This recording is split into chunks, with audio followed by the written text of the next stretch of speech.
Welcome to the session on producing a movie of your own. All of us dream to produce a movie of our own, but when you think about it, you get the jitters. There's a Chinese proverb that says that the fear of falling off the horse should not prevent you from riding it. A classic example, when Mr. Ismail Merchant of the Merchant Ivory production house used to sit in Bombay and sit and write down the cast with all Hollywood actors and actresses, his friends used to laugh at him in the canteen.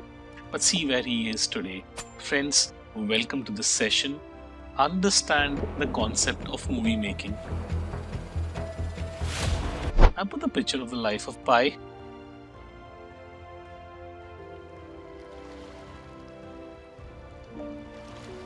And I put something. How did Pi spend his life at the sea? By avoiding Richard Parker, shouting Richard Parker, hallucinating, writing a journal, praying to God, cursing at God, eating biscuits, getting pelted by flying fish, and pimping his raft. Please understand, these are all results of a survey, and these are the results given by people who watched the movie. What I am mentioning here is, you can stop and regularly check the progress if the task is not completed. Plus, please understand, movie making is about detail, the minutest of detail. So, these are the questions you keep asking when you start a concept of producing a movie.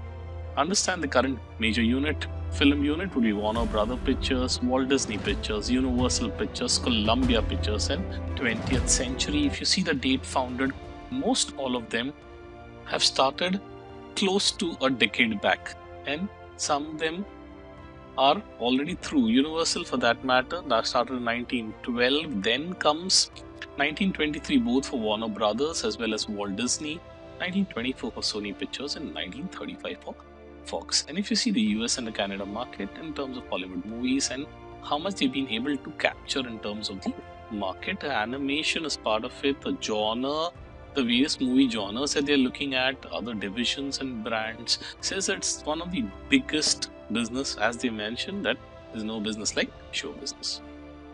So let's understand the 5 phases involved in the production phases. There are 5 phases of production common to most professionally produced motion pictures. These are development, pre-production, production, post-production, and distribution.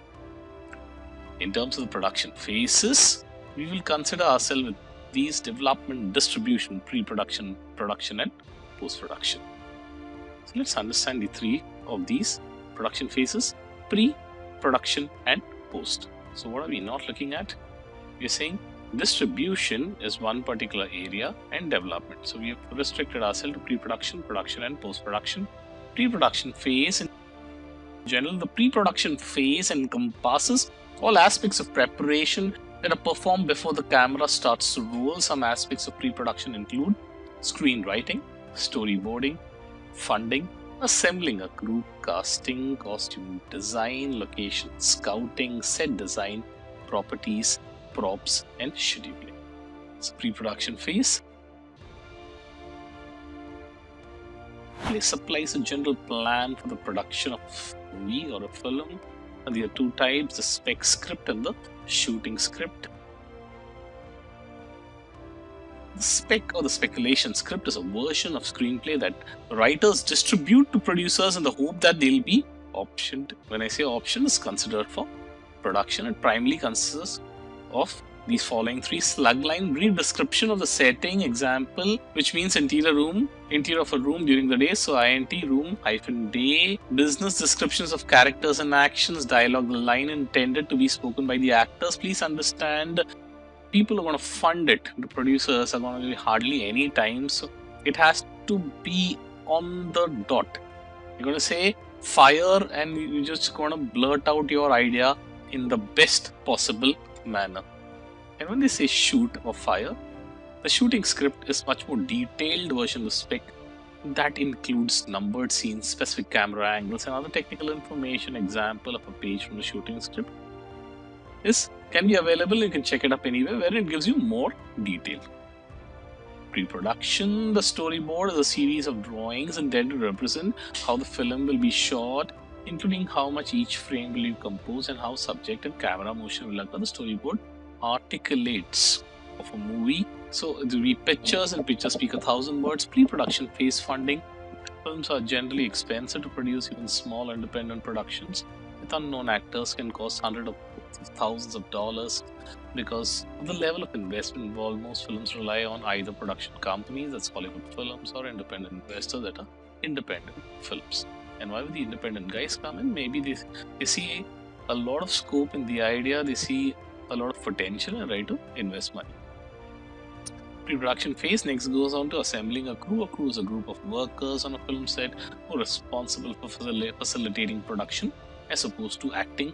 Although large productions may employ many crew members in many different departments, there are only few basic positions which are detailed later in the production phase. And when I do the production phase, it's a job description that's written and given to them. This is what's expected of. Pre-production phase, continuing casting, choosing actors to play the role, costume design, choosing or designing the clothing costumes that the actors wear, depending on whether it's a costume drama, period drama, going back in history, going back in time, futuristic, science fiction, location scouting, and I'm going to do this in detail now. Choosing location where film will be shot, set design, constructing sets where the film will be shot. So let's understand how movie and tourism go hand in hand. I see something on the screen and I want to jump into and go to that place because my favorite actress has been to this place. So the tourist attraction, the world for the 50 most visited, we're going backwards. The descending order from 50 onwards. Nagasaki Spa Land, Japan. Peak season from March to August. Annual visitors 58,50,000. Surrounded by the harbour. 4 main areas to this park. An amusement park, hot spring complex, a shopping mall, and a flower garden.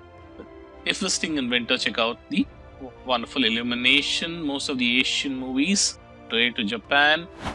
Number 49 with 59 lakh visitors. Annual visitors, Palace of Versailles, France, peak season June to August. The Royal Chateau was once the center of French government. Its grand architecture, gardens, and exhibition reflect the rich history. Strut like royalty in the Hall of Mirrors, or discover the private chambers of Louis XV hidden within the palace. Number 48, annual visitors 59,12,000, Universal Studios Hollywood, peak season June to August, a theme park. One of the oldest and most illustrious movie studios, and I'm saying, when I mention Universal, you remember after dodging the dinosaurs on the Jurassic Park water ride, you'll be able to take a peek into the Hollywood's filmmaking process. Again, Jurassic Park, big money spinner. Number 47 with annual visitors of 60,17,500, Bourbon Street in New Orleans, peak season Feb to May. New Orleans history is evident on the street, although it is also famous for its bars, restaurants, and clubs. It survived Katrina.